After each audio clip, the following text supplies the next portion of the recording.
Olá a todos, bem-vindos ao meu canal. Regresso então para mais um vídeo sobre a disciplina de Física, Físico-Química do 10º ano, mais concretamente no tema da Física. Neste vídeo vou resolver aqui um exercício que toca no trabalho de uma força e também no teorema da energia cinética, isto num plano horizontal, porque depois farei ainda outro vídeo onde vou trabalhar o plano inclinado. Então o exercício diz-nos o seguinte: um carro de massa 1500 kg, rebocado por um pronto-socorro, move-se com uma velocidade, né, de 30 km por hora e é puxado por um cabo que faz um ângulo de 20 graus com a horizontal. Num deslocamento de 100 metros, num plano em linha reta, a força de tensão exercida pelo cabo manteve-se nos 2000 newtons. Nestas condições, determina então, aqui temos três alíneas, o valor da componente eficaz da força exercida pelo cabo, o trabalho realizado pela força exercida pelo cabo durante aquele deslocamento e ainda o trabalho realizado pela resultante das forças que atuam no carro, admitindo que este parte do repouso e desprezando as forças resistivas. Bem, em primeiro lugar, eu vou tirar aqui os dados. Temos então que a massa, temos assim a massa do carro é exatamente igual a 1500 kg, rebocado por um pronto-socorro, move-se, temos a velocidade que há de ser igual a 30 km por hora e convém sempre reduzir isto para metros por segundo, porque são as unidades do sistema internacional. Reduzir km por hora para metros por segundo é simples, basta que peguem no valor da velocidade em km por hora, que são 30 km para metros é 1000, né? Basta então multiplicar por 10 ao cubo e depois dividir pelo número de segundos que existem numa hora, que seriam 60. 60 minutos vezes 60 segundos, são os segundos que tem cada minuto, o que daria então 3600. O que quer dizer que esta velocidade seria então igual a 8,33 metros por segundo. Cuidado com estas coisas. E sabemos ainda que é puxado e o ângulozinho aqui com a horizontal desta força serão 20 graus. Temos ainda que o deslocamento é exatamente igual a 100 metros num plano de tensão e temos o valor da tensão que é exatamente igual a 2000 newtons. Tudo bem. Vou então resolver aqui no primeiro exercício a primeira questão. Qual é o valor da componente eficaz da força exercida pelo cabo? Bem, o que é isto da componente eficaz? Vamos lá ver isso. Então temos aqui o cabo, né? O cabo está a fazer aqui uma força no carro. Eu vou designar assim aqui como esta força T, que há de ser uma tensão, né? É a tensão, quando vocês têm forças de ligação, normalmente são tensões que estão aqui envolvidas. E o que é a componente eficaz desta força? Reparem no seguinte, o carro vai se deslocar num plano em linha reta, quer dizer, vai seguir assim esta direção, com este sentido, e eu vou dizer que este há de ser o meu sentido positivo. Convém sempre que vocês façam esta definição inicial. Bem, para percebermos então a componente eficaz da força, convém que aqui na representação do esquema nós coloquemos o vetor de deslocamento. E quando estamos a fazer, quando um corpo se move num plano horizontal em linha reta, o deslocamento tem sempre a direção e sentido do movimento. Ou seja, o vetor de deslocamento seria assim este vetorzinho. Agora, o que é a componente eficaz de uma força? A componente eficaz de uma força é a sua projeção, ou seja, a projeção deste vetor, ou seja, neste caso estamos a ver a componente eficaz da tensão, vai ser a projeção deste vetor tensão no vetor deslocamento, ou seja, há de ter aqui assim uma projeção que eu vou chamar T eficaz. Okay. Agora, como é que podemos determinar esta componente eficaz da tensão? Simples, vamos trabalhar um pouco de trigonometria. Então nós temos assim aqui um triângulo, tem assim aqui a tensão, né? Reparem, tem assim aqui a tensão. Eu vou fazer descer, assim, vou criar aqui um triângulo retângulo. Tenho que aqui este ângulo são exatamente 20 graus, e vou achar assim a intensidade deste vetor, ou melhor, desta decomposição do vetor t para o vetor deslocamento. Então terei aqui t eficaz. Agora, como é que fazemos isso? Usando trigonometria. Se vocês recordarem da trigonometria, basta que se lembrem desta palavra, SOHCAHTOA. E depois se posicionem assim aqui no ângulo, né? E pensem, bem, o que é que eu quero determinar e o que é que eu tenho? Então nós temos o valor da tensão, né? Temos o valor da tensão, são 2000 newtons, e temos o ângulo, né? Estamos em cima dele, e queremos determinar a força eficaz. Olhando para o triângulo retângulo, estamos aqui a falar do cateto adjacente e da hipotenusa. Então qual é a razão trigonométrica que vamos utilizar? Cateto adjacente e hipotenusa é esta. Ou seja, o cosseno. Nesta palavrinha só o seno é o oposto a dividir pela hipotenusa, o cosseno é o adjacente a dividir pela hipotenusa e a tangente é o oposto a dividir pelo adjacente. Então, neste caso, como eu quero relacionar o cateto adjacente com a hipotenusa, então vou trabalhar o cosseno. Então vou dizer que o cosseno de 30 graus há de ser então igual ao cateto adjacente, que é a minha tensão eficaz, sobre a hipotenusa, que é a minha tensão. Ou seja, a tensão eficaz, isto trabalhando um pouco agora de matemática, né, multiplicava ambos os membros pela tensão, ou seja, a tensão que estaria a dividir passaria a multiplicar. Então tinha T cosseno de, não de 30, mas de 20 graus. Ou seja, a tensão eficaz seria igual a 2000 cosseno de 20. Exato, o ângulo é 20. Isto agora, efetuando aqui os cálculos, eu tenho então que a tensão eficaz há de ser exatamente igual a 1880 newtons. Ok? Atenção, a parte eficaz, a componente eficaz de uma força há de ser sempre a projeção dessa força sobre o vetor de deslocamento. Ok? Bem, e assim tínhamos a primeira questão resolvida. Quanto à segunda questão, pedem-nos o seguinte: o trabalho realizado pela força exercida pelo cabo durante aquele deslocamento.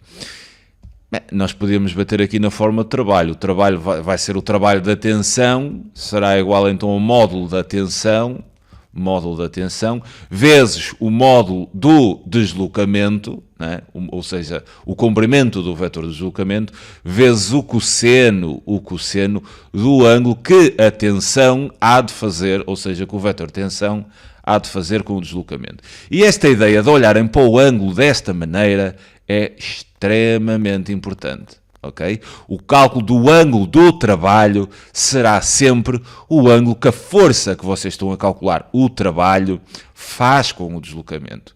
Por isso, muito cuidado. Algo que vocês devem ter em conta. Eu tenho assim aqui o meu vetor de deslocamento, ΔX, e às vezes dizem, há uma força que faz 30 graus com a vertical. Cuidado, é que 30 graus com a vertical, imaginem, tínhamos aqui uma força F1, é com a vertical, né, há de ser este ângulo, há de ser aqui 30 graus, né? Mas, se eu quisesse calcular o trabalho da força F1, não seria o cosseno de 30, mas sim o cosseno de 60, porque o ângulo aqui para cálculo do trabalho tem que ser o ângulo que a respectiva força faz com o vetor de deslocamento. Mas até vos podem dizer que faz com 30 graus com a vertical, mas não será aqui o cosseno de 30, ok? A não ser que o deslocamento do corpo fosse vertical, óbvio. Por isso é que vocês têm sempre de desenhar o vetor de deslocamento. Outra ideia que vocês às vezes enganam-se um bocado. Imaginem que eu agora tinha uma força F2 a atuar assim aqui neste sentido, F2, e diziam, o ângulo que esta força F2 faz aqui com a horizontal é 40 graus. E depois pediam-vos o trabalho desta força F2. Será o cosseno de 40? Não, se o vetor de deslocamento está para aqui, né? Se o deslocamento do corpo, se o vetor de deslocamento é este, o ângulo para cálculo do trabalho seria este, ou seja, 180 menos 40. Muito cuidado com estes ângulos. Tem que ser trabalho de uma força, vai ser o ângulo, aqui no cosseno, será o ângulo que essa força faz com o vetor do deslocamento. Por isso, nos vossos esquemas, desenhem sempre o vetor de deslocamento. Ok? Então, Isto foi aqui um à parte, já sei que muitas vezes dá asneira por causa daquele ângulo. Olhem sempre a este ângulo desta forma, e nós aqui podemos resolver isto assim, mas reparem numa coisa. Estão a ver aqui o módulo da tensão e estão a ver aqui o cosseno que a tensão faz com o do ângulo que a tensão faz com o deslocamento, que é o cosseno de 20 graus. E o que é a tensão eficaz? Não é? Nós podemos substituir este produto, dizendo que é a tensão eficaz. Ou seja, o trabalho da tensão também podia ser visto como o módulo da tensão eficaz vezes o módulo do deslocamento, porque a tensão eficaz já é o valor da tensão vezes o cosseno do ângulo que essa tensão faz com o deslocamento. Por isso, e visto que já tem o valor da tensão eficaz, a nível de cálculo do trabalho dessa mesma tensão, seria igual a tensão eficaz 1880 vezes o deslocamento, que serão 100 metros, ou seja, o trabalho da tensão seria igual a 1, é fácil, aqui fica 1,88 vezes 10 elevado a 5 joules, trabalho é em joules, força é em newtons, ok? E teríamos esta situação resolvida. Vou então agora resolver aqui o exercício. Podiam outra vez bater nesta forma, não havia problema. Colocarem a tensão, que era 2000, colocarem o deslocamento, que era 100, colocarem o cosseno de 20. Mas como no exercício anterior nos pediam a componente eficaz da tensão, podemos olhar imediatamente para o trabalho desta forma. Quanto à linha C, pedem-nos o trabalho realizado pela resultante das forças que atuam no corpo. Bem, nós aqui teríamos duas formas de fazer isto. Forças que atuam no corpo, tem assim aqui a tensão, não é? Tem o peso, não é, do automóvel, tem a reação normal. Atenção que estas forças no eixo vertical estão em equilíbrio, mas neste caso a normal não será igual ao peso, porque esta tensão há de ter assim uma componente vertical, não é? Que podia designar aqui como TY, a componente vertical desta força tensão, podemos decompô-la trigonometricamente, e então o que estaria em equilíbrio seria a normal junto com TY, teria que ser igual ao peso. Cuidado com estas situações, ok? É normal igual sempre ao peso. Não é essa a ideia que vocês devem aplicar. O que vocês devem aplicar é, no eixo vertical, visto que o carro não sobe nem desce, as forças que apontam no sentido positivo têm que ser igual à resultante das forças que apontam no sentido contrário, porque o corpo está em equilíbrio. Muito cuidado, ok? Neste caso, a normal não seria igual ao peso. O que seria diferente, terem assim um caso, se eu fizer aqui uma força horizontal, aqui o peso terá que igualar a normal, não é? Porque as únicas forças que atuam no eixo vertical são a normal e o peso. E se o corpo não sobe nem desce, quer dizer que estas duas estão em equilíbrio, então neste caso a normal teria que igualar o peso. Mas se esta força F tiver alguma inclinação, eu já vou ter uma componente vertical desta força. Então, a normal mais esta componente vertical é que é igual ao peso. Muito cuidado com isto, ok? São assim pequenos detalhes, para este exercício. Acho que nem vão riscar nada. No entanto, no outro exercício podiam fazer a diferença. E se não me dizem que não há forças de atrito, então talvez haja. Então vou colocar assim, aqui, uma força de atrito. Tudo bem. O trabalho realizado pela resultante das forças, eu podia olhar para isto de duas maneiras. Como o trabalho da força resultante seria então a soma de todos os trabalhos. Ou seja, seria então o trabalho da reação normal, mais o trabalho da tensão, mais o trabalho do peso, mais o trabalho da força de atrito. E reparem que o trabalho da normal e do peso seria igual a zero, porque se repararem no vetor deslocamento, né, que seria horizontal, o ângulo que a reação normal e o peso fazem com o vetor deslocamento é um ângulo 90 graus. E o cosseno de 90 graus vale zero. Sempre tiverem forças a atuar com a direção perpendicular ao deslocamento, o trabalho feito por essas forças é nulo.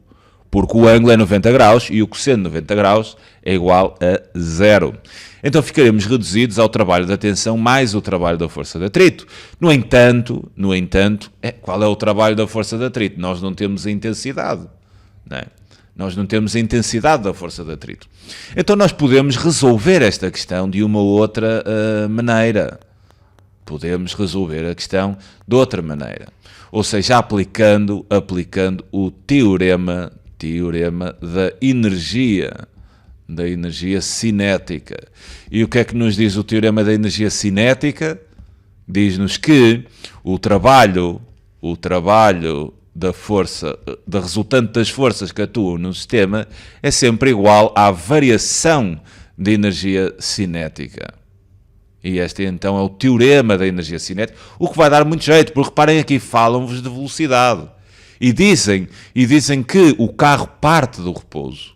Se o carro parte do repouso, eu posso dizer que a velocidade inicial do carro são 0 metros por segundo. E depois a velocidade do carro final são 30 km por hora, o que já tínhamos visto, já tínhamos feito esta redução há pouco, o que daria 8,33 metros por segundo. Então 8,33 metros por segundo. E o que eu vou determinar é a variação de energia cinética.